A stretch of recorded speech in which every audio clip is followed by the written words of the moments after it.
بلوچستان کے کونے کونے میں میرٹ پہ ٹیچر بھرتی ہو رہے ہیں. کسی کی جرأت نہیں ہے کہ کوئی پیسے لے کر بھرتیاں کرے, کسی کی جرأت نہیں ہے کہ وہ سفارش لے کر بھرتیاں کرے. انشاءاللہ تعالیٰ ہم میرٹ پہ بھرتیاں کریں گے. انشاءاللہ تعالیٰ ہم پورے بلوچستان میں ہیلتھ اور ایجوکیشن میں میرٹ پہ بھرتیاں کریں گے. باقی جو 4th کلاس پہ بھرتی ہو رہی ہے, سب سے پہلا حق پاکستان پیپلز پارٹی کے کوئی ناراض ہو, پاکستان پیپلز پارٹی کے کارکنوں کو روزگار دیں گے.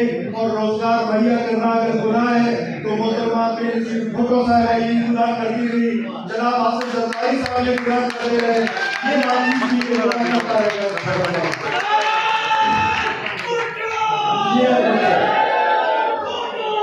میری یہاں پر ساری ایم پی ایز اور بیٹھے ہوئے منسٹر صاحبان, ہماری لینا بلوچ صاحبہ یہاں پر بیٹھی ہیں. ان کو پاکستان پیپلز پارٹی نے سپورٹس کا اور یوتھ کا جو ہے وہ منسٹر بنایا ہے. آپ پر بہت بھاری ذمہ داری ہے. ساری یوتھ جو ہے وہ آپ کی طرف دیکھ رہی ہے. یوتھ پالیسی ہو چکی ہے, اب آپ نے اس کو امپلیمنٹ کرنا. آخر میں 2 پروگرامز کا ذکر کروں تاکہ آپ جائیں اپنے علاقوں میں اس سے فائدہ اٹھائیں. یہ حکومت سب کو روزگار نہیں دے سکتی. ہمیں روزگار کے مواقع کے لیے پبلک پرائیویٹ پارٹنرشپس کے ساتھ مل کے نوجوانوں کو انکریج کریں کہ وہ جائیں.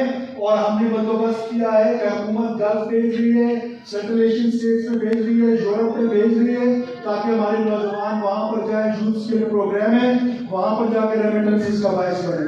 اس کے بعد ہم نے حکومت پاکستان کے ساتھ مل کے آپ کے لیے آسان قرضوں کا بندوبست کیا ہے کہ آپ آسان قرض لیں اور آسان قرض لے کر آپ اپنا کاروبار کریں. آپ جائیں, وہاں پر حکومت سینٹرز بننے جا رہے ہیں. انشاءاللہ تعالیٰ بلوچستان کے کونے کونے میں اس پیغام کو پھیلائیں اور ہم بندوبست کریں گے, روزگار کے مواقع دیں گے. آپ کو میں یقین دلانا چاہتا ہوں کہ ہم محنت کر رہے ہیں. ظاہر ہے یہ صوبہ جکڑا ہوا تھا کرپشن سے, یہ صوبہ جکڑا لیجسلیٹ ہو چکا ہے, یہ صوبہ جکڑا ہوا تھا بیڈ گورننس سے. ہم انشاءاللہ تعالیٰ گڈ گورننس کی مثالیں قائم کر کے بلوچستان کے لوگوں کو یہ بتائیں گے کہ اگلے الیکشن میں آپ پاکستان پیپلز پارٹی کو کیوں ووٹ دیں گے. آپ پاکستان پیپلز پارٹی کو اس لیے ووٹ دیں گے کہ ہم انشاءاللہ روزگار کے مواقع مہیا کریں گے, ہم ہیلتھ ریفارمز لے کر آئیں گے, ہم ایجوکیشن میں ریفارمز لے کر آئیں گے. ہر ضلع میں 100-200 اسکول بند پڑے ہوئے ہیں. آج اللہ کے فضل سے 12 سال بعد آپ کے اسکول کھل رہے ہیں. آج دور دراز علاقوں میں 12 سال بعد اسکول کھل رہے ہیں. پہلی دفعہ بلوچستان میں وہ ٹیچرز جو اکثر ان کو نوکریوں سے نکالا جا رہا ہے, عام آدمی کو ایکسیس مل رہی ہے تعلیم کی اور ہیلتھ کی. اور انشاءاللہ تعالیٰ ہم اس کو اور امپروو کریں گے. میں بالکل تقریر چیئرمین صاحب کے بات نہیں کرنا چاہ رہا تھا, لیکن مجھے یہ بھی ضرورت محسوس کی. مجھے بہت زیادہ صاحب بلوچ صاحب نے, اقبال صاحب نے اور بازم کاکر صاحب نے, سب دوستوں نے کہا کہ میں آپ سے بات کروں. میرے دروازے ہمیشہ کھلے رہیں گے. سینئر ہے, جونیئر ہے, وہ تشریف لائے, اپنے مسائل بتائیں. سارے مسائل حل نہیں ہو سکتے, سارے مسائل حل نہیں ہو سکتے. بات تو سنی جا سکتی ہے, قانون کو عزت تو دی جا سکتی ہے, قانون کو دل سے تو لگایا جا سکتا ہے.